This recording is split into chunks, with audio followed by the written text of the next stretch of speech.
From Hollywood, it's time now for... Johnny Dollar. Bob Steele, Eastern Trust. How's New York? Fine, but I haven't found Lorraine Broderick yet. How about your lead? What was his name? Dameron? He hasn't seen her since Christmas Eve, a couple of years ago. She walked out on him with $6,500. What now? You, want to keep on with it, Mr. Steele? Sure, we have to pay her off, even if it is only $1,500. But you sound like this was all the farther you want to go. It might be at that. Oh, what did you say? Look, a sweet old man left a nice little girl $1,500. Apparently, I'm looking for a grown woman who isn't very nice anymore. Beside the point, isn't it? Yeah, I guess so. Okay, Steele, I'm still on the case.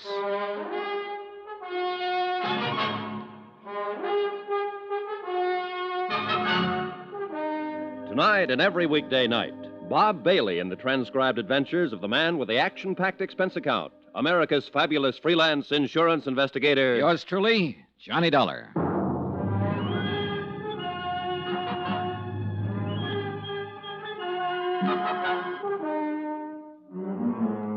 Expense account submitted by Special Investigator Johnny Dollar. Location, New York City, New York. To the Eastern Trust Insurance Company, Claims Division, Hartford, Connecticut. The following is an account of expenditures during my investigation of the Broderick matter. Subject, Lorraine Broderick. Object, to locate her and pay off claim. Results, disillusioning. More expenses. Item 9, $3, cab fare. From the plush offices of William Dameron to a filling station out on Long Island, to check his story of Lorraine's disappearance. A major oil company owned and operated the filling station where Lorraine Broderick had last been seen. Their payroll records named 3 attendants on duty, Christmas Eve, that is, in 1953. Item 10, $28, more cab fare, and don't squawk about it. I located and interviewed all 3. Enclosed fine statement of Edward Quinlan. Sure, I remember that chick. Better looking than this picture, I'll tell you that. She drove in with this old guy, Dameron, you said, yeah. Well, he hadn't been away from the car 20 seconds before she was out walking down the street as fast as she could, long dress and all. When he come back and asked what had happened to her, I told him. So he went and sat in his car for maybe a couple hours waiting for her to come back. I knew she was gone for good. He knew it too, must have. But he waited. I felt sorry for him. Poor old geezer, even if he did drive a kid. She shouldn't have run out on him like that, Christmas Eve and all.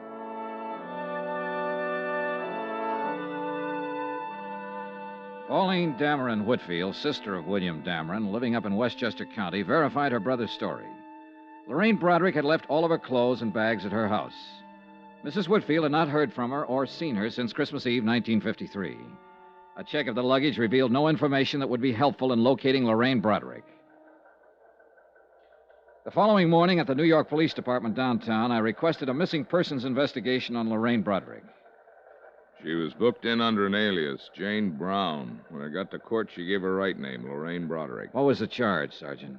Misdemeanor, drunk, disturbing a peace. $25 in night court, April 25th, 1953. That the only time she made the blotter? Yep. What's the address, Sergeant? 1346 Yardley. 1346 That's 2 Yardley. years ago. Thanks. At the address on Yardley, I learned that Lorraine Broderick had moved 18 months before. Again, there was no forwarding address, but the landlady turned out to be quite talkative. I'm glad she moved away from here, Mr. Dollar. I'd like to help you find her, but I'm awful glad she moved away. Why do you say that, Mrs. Gaines? Noisy. Parties all the time. I run a quiet place, you know. Yeah, I'm sure you do. When she first come here to rent the apartment, I thought she was the quiet type. Nice. She looked like she was just out of finishing school or something like that. Oh, she couldn't have been more than 20 years old. Well, maybe a little more, 22. She told me she was a secretary and she worked in Manhattan. Well, I let her have the apartment, of course. She paid her rent in advance, in cash. But once she was in, it was a different story. Yeah. Did she tell you where she worked in Manhattan? No, she never quite got around to mentioning that. Anyway, she couldn't have worked very hard. All the dates she had, night after night, honestly. Do you happen to know any of them, Mrs. Gaines? I do not. Big, noisy parties. Well, did she go with any particular man? A smart little girl like that sticking to just one man? I don't know whether she was very smart at all. Was she friendly with anybody in the building? Nope. Any idea where she might have gone from here? Nope. All I can say is I'm glad she don't live here no more.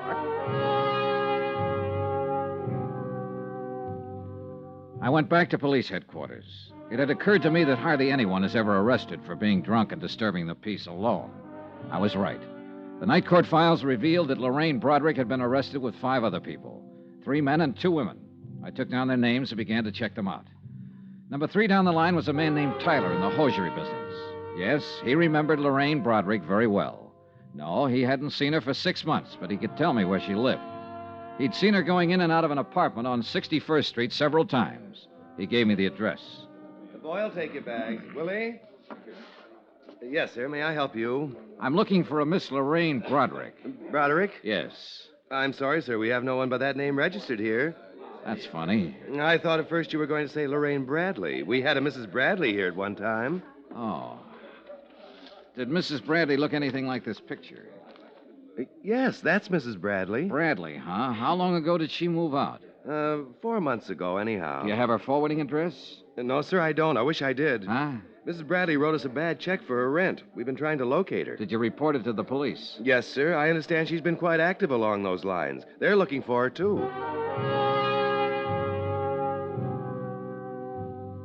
For the 3rd time in one day, I was back at police headquarters, this time inquiring about a Lorraine Bradley. There were 5 wants on her for passing bad checks. Gave it up about 4 months ago here in New York, looks like. Then we got a buzzer from Chicago. She was there for a couple of weeks. Wrote about $600 in wallpaper. San Francisco people are looking for her, too. Oh. Here's something came in yesterday. Last job in Santa Barbara 3 days ago. Expense account item 11, $4.05. 1 long-distance phone call to Mr. Steele at Eastern Trust in Hartford. Using the name Bradley, huh? Yeah, it's probably just a phony. No record of a marriage in New York City to anyone that name. I looked. What's wrong with her, anyhow? I don't know. Well, you better get out to the coast and find out. Item 12, $38, hotel, board, and miscellaneous while in New York City. Item 13, $258.60, New York to Santa Barbara. A little town by the Pacific that impressed me as not caring one thing about the rest of the world. Sun, sea, a pleasantly crowded harbor, some sprawling hotels, 2 lush green golf courses, and acres of smug, expensive homes. At the police station, a Sergeant Martin was out, so I went over to the Harbor Inn to meet the latest victim of Lorraine Broderick's talents, a hotel operator named Harrington. Tall, gray-haired, slack sport shirt, suntan, and sandals. I suppose I'm avoiding this business and your questions because I still feel quite chagrined about this whole thing. Pretty understandable, Mr. Harrington. On the face of it, you'd think I'd been in the hotel business 30 seconds instead of 30 years, the way she took me. Well, if it's any comfort, she's done the same thing in several cities and as many hotels. No comfort, thank you. She was that good, huh? Brother, she was the best. She pranced in here as big as life, probably didn't have a nickel in the purse. What's more, for the whole 4 days she was here, she didn't break stride once. Only the best of everything. Uh-huh. Let's see, she gave you a check for $813, is that right? Painfully right. And I took it. No questions. Every night in the dining room, she'd order champagne, special dishes. I'd give you some idea of how she carried on. Yeah, I get the idea. I've seen my share of grifters and bad check artists, but she tops them all. Perfume, clothes, luggage, conversation. Can I ask you a question? I'm humiliated already. Go ahead. She checked in here alone, registered as Mrs. Lorraine Bradley, Beverly Hills, right? That's right. Well, now, didn't it strike you as odd that a woman would check in a place like this, a resort hotel, alone, stay 4 days, and meet no one, see no one? You're wrong. She didn't keep to herself. Became friends with at least half a dozen guests in the place. And the way she was throwing my money around, why not? She picked up all the tabs. She threw me off right from the start. Let's talk about that. Start at the top, please. Well, she showed up last Wednesday night in a cab loaded down with luggage. Probably wrote a bad check for that someplace. Probably. She came swinging into the lobby with the cabbie following her. Told the night clerk she wanted to see me. When I came down the stairs, she yelled, "Harry," ran up, kissed me, asked me how my wife was. You beat that. No. One of those tricks that your mind plays on you, I suppose. I actually thought I did remember her from somewhere. Pretty good. What was her story? She said she was on her way back from Lake Tahoe, wanted to rest up. Something about just getting a divorce, being awarded $3,000 a month alimony. That impressed me. It would impress anyone, Mr. Harrington. Did she make up any kind of a story about where she'd met you before? No story. But I got the impression, and of course she saw to it, that she had stopped here before. I wasn't altogether a boob. I did check her home address in Beverly Hills. There was a Robert Bradley listed there, same address she gave. Later on, I found out that he's in Europe with his wife and children. But his name was in the book. Oh, yes. Say, getting back to that part about her being familiar. That's just a good trick on her part, Dollar. Yeah, I did think I'd known her from somewhere, and, well, she also arranged it so that I was too embarrassed to ask her specifically.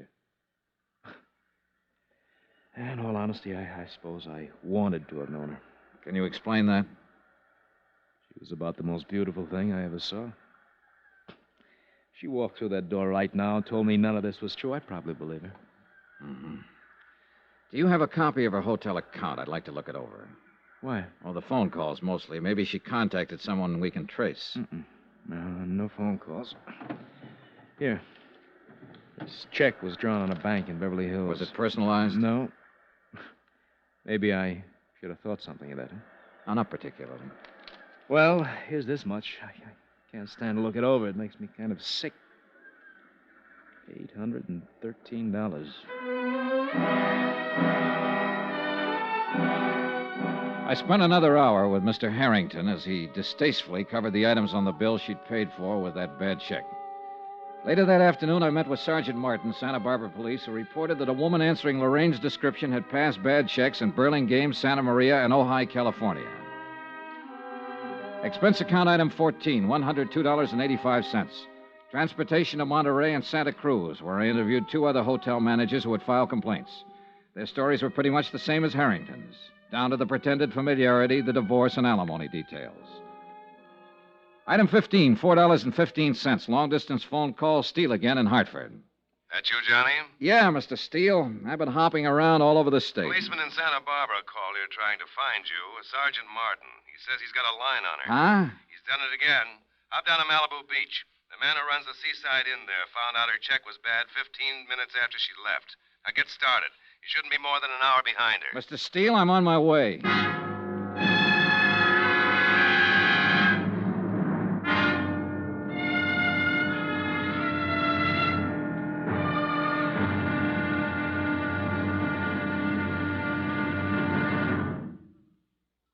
There'll be another intriguing episode of the Broderick matter tomorrow. Tomorrow, a long look at what 7 years can do to a woman's life. Join us, won't you? Yours truly, Johnny Dollar.